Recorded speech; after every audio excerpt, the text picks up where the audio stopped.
انسان کے نزدیک جو سب سے زیادہ محبوب چیز ہے وہ عزت ہے، لیکن حقیقی معنوں میں ایک انسان کو، ایک مسلمان کو عزت کیسے حاصل ہوتی ہے؟ ہم میں سے اکثر لوگ اس چیز کو نظر انداز کر دیتے ہیں کہ ایک مومن کو، ایک مسلمان کو اس عارضی دنیا میں عزت کس بنیاد پر حاصل ہوگی، اور ہمیشہ ہمیش کی جو زندگی ہوگی اخروی زندگی میں وہاں عزت کے حصول کے کیا اسباب بتلائے گئے ہیں، اس چیز کو ہم سب کے لیے جاننا نہایت ضروری ہے۔ وہ اس لیے کہ آج ہمارے جو حالات ہیں اور جن حالات سے ہم دوچار ہیں، ہماری نہ گھروں میں عزت محفوظ رہی اور نہ ہی محلے میں عزت محفوظ رہی، عالمی سطح پر ہمیں مسلسل ذلیل اور رسوا کیا جا رہا ہے۔ کچھ الزامات لگا کر کبھی ذلیل اور رسوا کیا جاتا ہے، اور کچھ تعصب کی بنیاد پر، ہٹ درمی کی بنیاد پر، بغض، حسد، عداوت کی بنیاد پر ذلیل اور رسوا کیا جا رہا ہے۔ اگر ہم ذلت سے، لوگوں کی دشمنی سے بچنا چاہتے ہیں، دنیا میں بھی عزت دار بن کر عزت کے ساتھ زندگی گزارنا چاہتے ہیں، آخرت کی ہمیشہ ہمیش کی زندگی میں کامیاب ہونا چاہتے ہیں، تو اس بات کو ہم سب کو حقیقی معنوں میں سمجھنا اور اسے یاد رکھنا اور اس کے مطابق عمل کرنا نہایت ضروری ہے کہ عزت ہمیں حاصل ہوگی اپنے دین کی بنیاد پر، اسلام کی بنیاد پر۔ جس چیز کے قبول کرنے کا ہم نے اقرار کیا ہے، اللہ کی وحدانیت کو قبول کرنے کا ہم نے اقرار کیا ہے، رسول اللہ صلی اللہ علیہ وسلم کی رسالت کو ہم نے تسلیم کیا ہے، آپ کے رسول ہونے کی اور اللہ کے بندہ اور اس کا رسول ہونے کی ہم نے گواہی دی ہے، بنیادی طور پر اس چیز کو ہم اختیار کرتے ہیں، اپنی زندگی کتاب و سنت کے مطابق گزارتے ہیں، تو عزت اللہ رب العالمین ہمیں دنیا میں بھی عطا کرے گا اور آخرت میں بھی اللہ رب العالمین ہمارا اکرام کرے گا، ہماری عزت کرے گا، نعمتوں کو نواز کر، جنت کو عطا کر کے، جہنم سے ہم سب کو بچا کر، اور اس کی بنیاد جو اللہ رب العالمین نے دی ہے وہ یہی ہے کہ اللہ کے کلام کو، جناب محمد رسول اللہ صلی اللہ علیہ وسلم کے فرمان کو مضبوطی سے پکڑ لیا جائے۔ عزتوں کا جو مالک ہے، عزت دینے والی جو ذات ہے، وہ اللہ رب العالمین کی ذات ہے۔ وہ جسے چاہتا ہے عزت سے نوازتا ہے، جسے چاہتا ہے اللہ رب العالمین ذلیل اور رسوا کر دیتا ہے۔ عزت اللہ کے لیے قرآن کریم میں اللہ رب العالمین نے کہا وَلِلَّهِ الْعِزَّةُ وَلِرَسُولِهِ وَلِلْمُؤْمِنِينَ وَلَكِنَّ الْمُنَافِقِينَ لَا يَفْقَهُونَ۔ یہ اللہ رب العالمین کا بیان ہے کہ عزت اللہ کے لیے ہے، اس کے رسولوں کے لیے ہے، اہل ایمان کے لیے ہے، مومنین کے لیے ہے، لیکن معاملہ یہ ہے کہ وَلَكِنَّ الْمُنَافِقِينَ لَا يَفْقَهُونَ، منافقین اس چیز کو سمجھتے نہیں ہیں۔ اللہ رب العالمین نے جو کہا عزت اللہ کے لیے ہے، اس کا معنی یہ ہوا کہ اللہ کی بات اگر ہم مانیں گے، اللہ کے فرمان کے مطابق زندگی گزاریں گے، رسول کے بتائے ہوئے طریقے کے مطابق زندگی گزاریں گے، تو ایسے اہل ایمان کو اللہ رب العالمین آخرت سے پہلے دنیا میں بھی عزت عطا کرے گا۔ اللہ رب العالمین نے کہا کہ فَإِن مَنْ كَانَ يُرِيدُ الْعِزَّةَ فَإِنَّ الْعِزَّةَ لِلَّهِ جَمِيعًا، جو عزت کو چاہتا ہے وہ جان لے اس بات کو کہ عزت اللہ رب العالمین کی اطاعت کو اختیار کرنے میں ہے، عزت اللہ رب العالمین کی بندگی کو اختیار کرنے میں ہے۔ جو اللہ کی اطاعت نہیں کرتا، جو بندہ اللہ کی بندگی کو اختیار نہیں کرتا، اللہ کو اپنا معبود نہیں مانتا، اللہ کی عبادت نہیں کرتا، اللہ کو اس کا حق ادا نہیں کرتا، بظاہر اس دنیا کی زندگی میں وہ کامیاب نظر آتا ہو، لیکن حقیقی معنوں میں ایسا بندہ کامیاب نہیں ہے، ایسا بندہ اللہ کی نگاہ میں عزت والا نہیں ہے۔ اللہ کی نگاہ میں عزت والا شخص وہی ہے جو اللہ کی اطاعت کرنے والا ہو، اللہ کی ماننے والا ہو، اللہ کو جو ماننے والا ہو، عزت اس کے حصے میں ہوا کرتی ہے۔ عزت کے حصول کے لیے ہم دیکھتے ہیں کہ ایسے لوگوں کی سنگت اختیار کرتے ہیں، ایسے لوگوں سے دوستی رکھتے ہیں جن کے بارے میں قرآن کریم میں اللہ رب العالمین نے یہ کہا بشر المنافقین بأن لهم عذابا علیما، آپ منافقین کو عذاب علیم کی بشارت دے دیجئے، عذاب علیم کی، دردناک عذاب کی خوشخبری سنائیے۔ کیوں؟ الذین یتخذون الکافرین اولیاء من دون المؤمنین، مومنین کو چھوڑ کر، اہل ایمان کو چھوڑ کر کافرین کو جو اپنا دوست بناتے ہیں۔ اس بنیاد پر اللہ رب العالمین نے یہ کہا مکہ کے جو کمزور ایمان والے جو مسلمان تھے، جب انہوں نے دیکھا کہ مکہ میں کافروں کی عزت کی جاتی ہے، مکہ میں ان کی عزت ہوتی ہے، تو ان کا رجحان، ان کمزور مسلمانوں کا رجحان ان کی طرف بڑھا، تو اللہ رب العالمین نے سوال کیا ہے وہ لوگ جو اہل ایمان کو چھوڑ کر اہل کفر کو، کافرین کو اپنا دوست بناتے ہیں، اللہ رب العالمین نے کہا ایبتغون عندهم العزہ، کیا یہ لوگ ان کے پاس عزت چاہتے ہیں، عزت کو ان کے پاس تلاش کرتے ہیں؟ اللہ رب العالمین نے سوال کیا اور یہ پھر بتلایا ہے فَإِنَّ الْعِزَّةَ لِلَّهِ جَمِيعًا، کہ عزت تمام کی تمام اللہ رب العالمین کے لیے ہے۔ اللہ کے احکام کو ماننے میں، اللہ کی بندگی کو اختیار کرنے میں، اس کی اطاعت کو اختیار کرنے میں ایک مسلمان کے لیے عزت ہے، ایک مسلمان کے لیے شرف۔ اللہ رب العالمین نے یہ بیان کیا ہے کہ وہ اللہ کی مانے، اللہ کی اطاعت کرے، اسی وجہ سے ایک مسلمان اس دنیا میں بھی عزت کا حقدار ٹھہرتا ہے اور آخرت میں بھی عزت کے ساتھ جنت کو حاصل کرنے والا ایسا شخص ہوگا جو اللہ کو، اللہ کی ماننے والا ہوگا۔ اللہ رب العالمین کے کلام کو پڑھتے ہیں، جناب محمد رسول اللہ صلی اللہ علیہ وسلم کے فرامین کو پڑھتے ہیں، تو ہمیں یہ معلوم ہوتا ہے کہ اہل ایمان جو ہوتے ہیں وہ اللہ رب العالمین کے نزدیک عزت دار ہوتے ہیں، اپنے ایمان کی بنیاد پر، اپنے عقیدے کی بنیاد پر، اپنے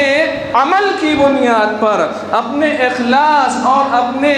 خلوص کی بنیاد پر اہل ایمان اللہ رب العالمین کی نظر میں عزت دار ہوتے ہیں۔ جو منافقین ہوتے ہیں یہ عزت دار نہیں ہوتے۔ آپ واقعات کو جانتے ہیں، عبداللہ بن ابی بن سلول یہ منافقوں کا سردار تھا، منافقوں کا سردار تھا۔ غزوہ بنی المصطلق سے واپسی کے موقع پر جب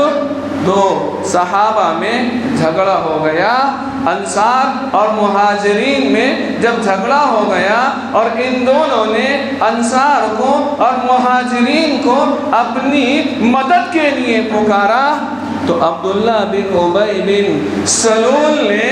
انصار کی جو مدینہ کے رہنے والے تھے ان کی جانب سے یہ آتا ہے اور یہ کہتا ہے ہم مدینہ پہنچ کر ہم جو عزت والے ہیں ذلیل لوگوں کو مدینہ سے باہر نکال دیں گے۔ اس نے یہ بات کہی تھی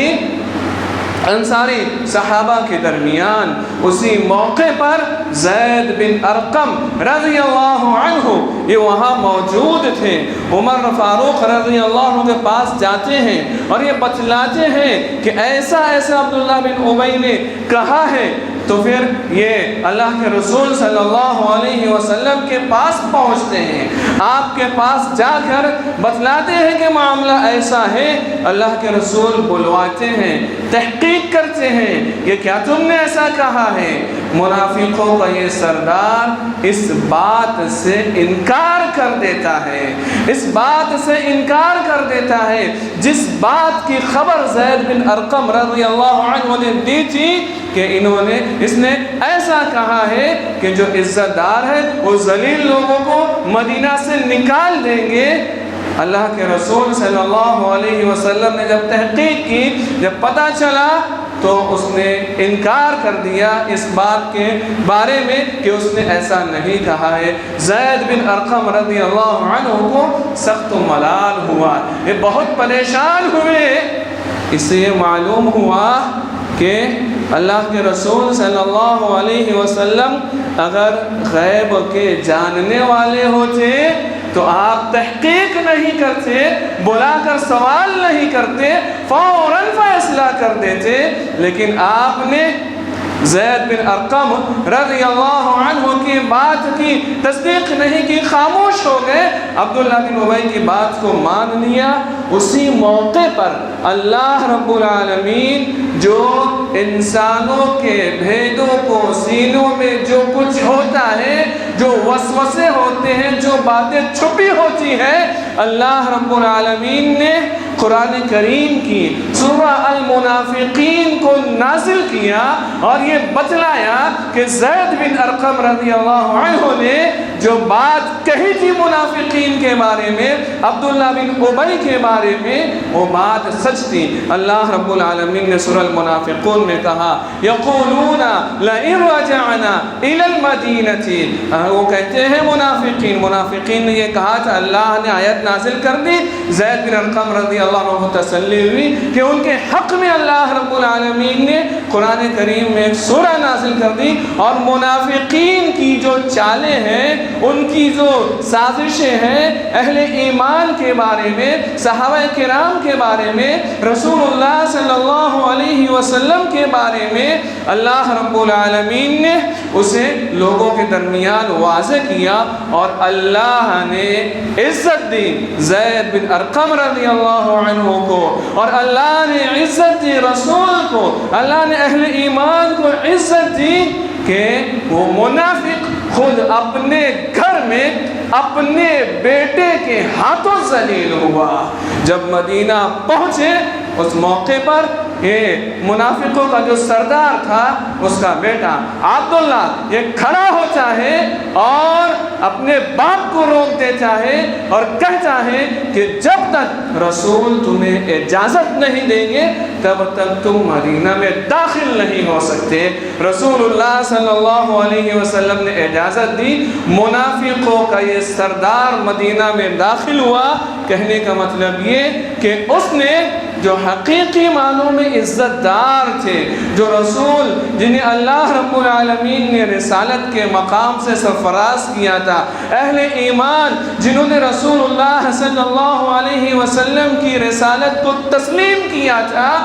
منافقین نے انہیں ذلیل کرنا چاہا، رسوا کرنا چاہا، اس موقع پر اللہ رب العالمین نے ایسے منافقین کو، منافقوں کے سردار کو اس کے گھر میں اس کے بیٹے کے ہاتھوں اللہ رب العالمین نے رسوا کیا۔ اور اللہ رب العالمین نے اپنے کلام میں بتلایا کہ وَلِلَّهِ الْعِزَّةُ وَلِرَسُولِهِ وَلِلْمُؤْمِنِينَ، کہ عزت اللہ کے لیے ہے، اس کے رسول کے لیے ہے، اور اہل ایمان کے لیے ہے، مومنین کے لیے حقیقی معنوں میں عزت ہے۔ اللہ رب العالمین نے سورہ المنافقون میں بتلایا ہے کہ عزت دار اہل ایمان ہوا کرتے ہیں، مومنین عزت دار ہوا کرتے ہیں، اور منافقین یہ ذلیل ہوتے ہیں، یہ رسوا ہوتے ہیں۔ اللہ رب العالمین کے کلام کو پڑھیں، جناب محمد رسول اللہ صلی اللہ علیہ وسلم کے فرامین کو پڑھیں۔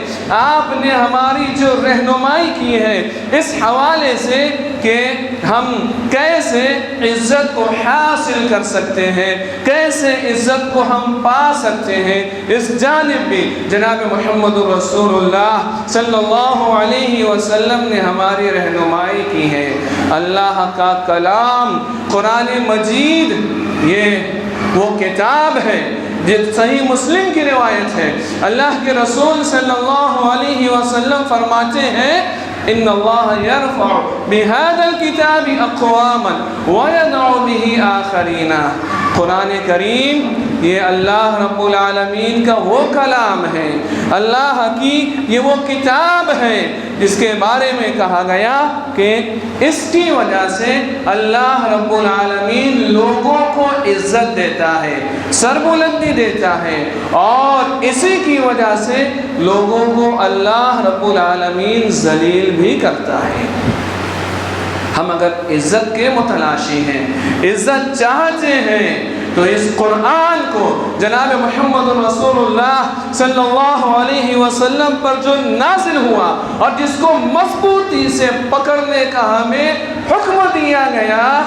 اسے ہم مضبوطی سے پکڑیں، اسے پڑھیں، اسے سمجھیں، اس کے مطابق زندگی گزاریں، اس کی تعلیمات کو ہم لوگوں تک عام کریں۔ یہ قرآن کریم عزت کے حصول کا بنیادی سبب ہے اور ذریعہ ہے۔ اللہ کے رسول صلی اللہ علیہ وسلم پر جو قرآن نازل ہوا، ہم لیکن اس کے باوجود ہم دیکھتے ہیں اس قرآن کے ساتھ ہمارا تعلق کیا ہے، اس قرآن کو ہم کتنی اہمیت دیتے ہیں۔ گھر جب ہم نے بنایا تب قرآن خوانی کے نام پر چند سورتیں، چند آیتیں ہم نے قرآن کریم کی پڑھ لی۔ بیٹی کو جب رخصت کرنے لگے تب قرآن کریم کو ہم نے تھما دیا۔ جب کوئی مرنے والا ہوتا ہے تو اس موقع پر قرآن کریم کو کھولا جاتا ہے، پڑھا جاتا ہے۔ لیکن قرآن کریم کے بارے میں اللہ کے رسول صلی اللہ علیہ وسلم نے جو باتیں ہمیں بتلائی ہیں، قرآن کریم کے نزول کا جو مقصد ہے وہ صرف یہ کہ اس کی عزت کرنا ہی نہیں ہے کہ ہم اسے عزت سے اٹھائیں، عزت سے پکڑیں اور کسی بلند جگہ اٹھا کر اسے رکھ دیں اور پھر اس کی جانب سالہ سال ہم دھیان نہ دیں۔ قرآن کریم اس لیے نازل نہیں ہوا ہے، قرآن کریم اللہ رب العالمین نے اس لیے نازل کیا ہے کہ ہم اسے پڑھیں، اسے سمجھیں، اس کے مطابق عمل کریں، اور جو بندہ اس چیز کو اختیار کرتا ہے، اللہ رب العالمین اللہ کے رسول صلی اللہ علیہ وسلم کے فرامین کی روشنی میں یہ بات ہمیں معلوم ہوتی ہے کہ حقیقی معنوں میں عزت کا حقدار وہی شخص ہے جو قرآن کریم کو پڑھنے والا ہوتا ہے، قرآن کو سمجھنے والا ہوتا ہے، اس کے مطابق زندگی گزارنے والا ہوتا ہے۔ رسول اللہ صلی اللہ علیہ وسلم کی نظر میں قرآن کریم کے پڑھنے والے کا مقام کیا رہا؟ اللہ کے رسول صلی اللہ علیہ وسلم کو دیکھیے، غزوہ احد کے موقع پر جو صحابہ شہید ہوئے، اللہ کے رسول ایک ایک قبر میں دو دو تین تین صحابی کو دفن کرتے ہیں، دفن کرنے سے پہلے سوال کرتے ہیں اللہ کے رسول کہ کون قرآن کو پڑھنے والا تھا، کون قرآن کو جاننے والا تھا۔ جب اس کی جانب رہنمائی کی جاتی، اللہ کے رسول پہلے اسے قبر میں اتارا کرتے تھے۔ ایک صحابی کی موت ہوئی، ان کی وفات ہوئی، رسول اللہ صلی اللہ علیہ وسلم نے ان کے لیے دعا کی۔ غروب کا وقت ہو چکا تھا، آپ نے غروب کے بعد لالٹین لے کر قبر کے پاس گئے، پھر آپ نے انہیں قبروں میں جب دفن کیا، قبروں میں جب آپ نے داخل کیا، اس موقع پر بھی اللہ کے رسول صلی اللہ علیہ وسلم ان کے لیے دعا کر رہے تھے۔ پوچھنے پر بتایا گیا کہ یہ وہ شخص ہے جو قرآن کریم کی تلاوت کیا کرتا تھا۔ جناب محمد رسول اللہ صلی اللہ علیہ وسلم کے ہاتھوں دفن ہونا، آپ کا ایسے شخص کے لیے اللہ سے رحمت کی دعا کرنا، یہ بہت بڑا اعزاز ہے، بہت بڑی عزت ہے اس شخص کے لیے جس نے اپنے آپ کو اللہ کے کلام سے جوڑا تھا۔ جناب محمد رسول اللہ صلی اللہ علیہ وسلم کے فرمان کے مطابق جس نے زندگی گزاری تھی، رسول اللہ صلی اللہ علیہ وسلم کے جو صحابہ تھے، ان کی نظر میں قاری قرآن کا مقام یہ کہ حضرت عمر رضی اللہ عنہ نے ایک بڑے عہدے پر ایک ایسے شخص کو ذمہ دار بنایا جس کے بارے میں لوگوں نے یہ کہا آپ نے اسے ذمہ دار بنا دیا ہے جو حبشی ہے۔ حضرت عمر رضی اللہ عنہ سے جواب دیتے ہیں ابن ابی ابزہ کو، اللہ کے رسول صلی اللہ علیہ عمر رضی اللہ عنہ نے ایک بڑا عہدہ دے دیا تھا، تو پھر وہ کہتے ہیں، اس کا سبب بیان کرتے ہیں، جسے تم حبشی سمجھتے ہو، کالا کلوٹا سمجھتے ہو، جسے ہم نے اتنی بڑی ذمہ داری دی ہے، اس کی بنیاد یہ ہے انہو قارئ لکتاب اللہ، وہ اس وجہ سے کہ وہ اللہ کی کتابوں کو پڑھنے والا تھا۔ اللہ کی نظر میں قرآن کریم کو جو اختیار کرنے والے ہوتے ہیں، قرآن کے مطابق جو زندگی گزارنے والے ہوتے ہیں، ان کا مقام اللہ کے رسول صلی اللہ علیہ وسلم کی نظر میں کیا ہوتا تھا، صحابہ کرام کی نظر میں کیا ہوتا تھا کہ ایسے شخص کو عہدوں سے سرفراز کیا جاتا تھا، اور ایسے لوگوں کو عزت دی جاتی تھی، خاص طور سے جو قرآن کو جاننے والے ہوا کرتے تھے، اللہ کی کتاب کو پڑھنے والے ہوا کرتے تھے۔ رسول اللہ صلی اللہ علیہ وسلم کے صحابہ آپ صلی اللہ علیہ وسلم کے درمیان موجود تھے، اتنے میں انصار میں سے ایک شخص کھڑا ہوا، رسول اللہ صلی اللہ علیہ وسلم سے اس نے سوال کیا کہ لوگوں میں سب سے زیادہ عقل مند کون ہے، سب سے زیادہ سمجھدار کون ہے؟ رسول اللہ صلی اللہ علیہ وسلم نے اس کا جواب دیا اور یہ کہا اکثرہم ذکرا للموت، لوگوں میں سب سے زیادہ ذہین سمجھدار وہ ہے جو موت کو کثرت سے یاد کرنے والا ہے، جو موت کے لیے تیاری کرنے والا ہے۔ رسول اللہ صلی اللہ علیہ وسلم نے کہا سب سے زیادہ عقل مند اور دانا سمجھدار یہی شخص ہے جو موت کو یاد کرنے والا، موت کے لیے تیاری کرنے والا ہوتا ہے۔ رسول اللہ صلی اللہ علیہ وسلم کی زبانی سنیے، ذہبوا بکرامت الدنیا وشرف الآخرہ، کہ یہ دنیا کی عزت اور آخرت کی بھی عزت ان لوگوں نے اپنے حصے میں لے لی جنہوں نے موت کو کثرت سے یاد کیا، جن لوگوں نے موت کے لیے تیاری کی۔ موت کو کثرت سے یاد کرنے والا، موت کے لیے تیاری کرنے والے کا مقام اللہ کے رسول نے کہا کہ وہ آخرت میں بھی عزت سے اور شرف و مقام و مرتبے سے سرفراز ہوگا اور دنیا میں بھی اس کی عزت ہوگی۔ اور حقیقی معنوں میں اگر ہم دیکھیں کہ جو بندہ کثرت سے موت کو یاد کرنے والا ہوتا ہے وہ بندہ اللہ کے حقوق کو ادا کرنے والا ہوتا ہے، اپنے بندوں کے حقوق کو ادا کرنے والا ہوتا ہے، ذمہ داریوں کو ادا کرنے والا ہوتا ہے، اعمال صالحہ کو انجام دینے والا ہوتا ہے، گناہ اور منکرات کے کاموں سے بچنے والا ہوتا ہے۔ کیوں؟ کیونکہ اس کا ایمان اس بات پر ہوتا ہے کہ ہمیں مرنا ہے اور مر کر اللہ کے سامنے حاضر ہونا ہے اور اپنے کیے کا حساب اللہ کی بارگاہ میں دینا ہے۔ رسول اللہ صلی اللہ علیہ وسلم نے ایسے شخص کے بارے میں کہا کہ یہ سب سے زیادہ عقل مند ہے جسے جو موت کو کثرت سے یاد کرنے والا اور موت کے لیے تیاری کرنے والا ہوتا ہے۔ تو حصول عزت کے اور بہت سارے اسباب اللہ کے رسول صلی اللہ علیہ وسلم نے بیان کیے ہیں۔ بنیادی بات جو ہم نے بتائی وہ یہ کہ اللہ کے کلام کو مضبوطی سے ہم پکڑیں، جناب محمد رسول اللہ صلی اللہ علیہ وسلم کے فرامین کو مضبوطی سے پکڑیں تو اللہ رب العالمین اس دنیا میں بھی عزت دے گا اور آخرت میں بھی ایسے ہی عزت دار لوگوں کے لیے اللہ نے جنت تیار کر رکھی ہے۔ اللہ رب العالمین سے دعا ہے کہ مجھے تک زندہ رکھے، اسلام پر ایمان پر زندہ رکھے، ہمارا خاتمہ ایمان پر اسلام پر فرمائے۔ آمین۔ بارک اللہ لنا ولکم فی القرآن العظیم ونفعني اللہ وإياكم بالآیات والذکر الحکیم انہ تعالی جواد کریم ملک بر رؤوف رحیم۔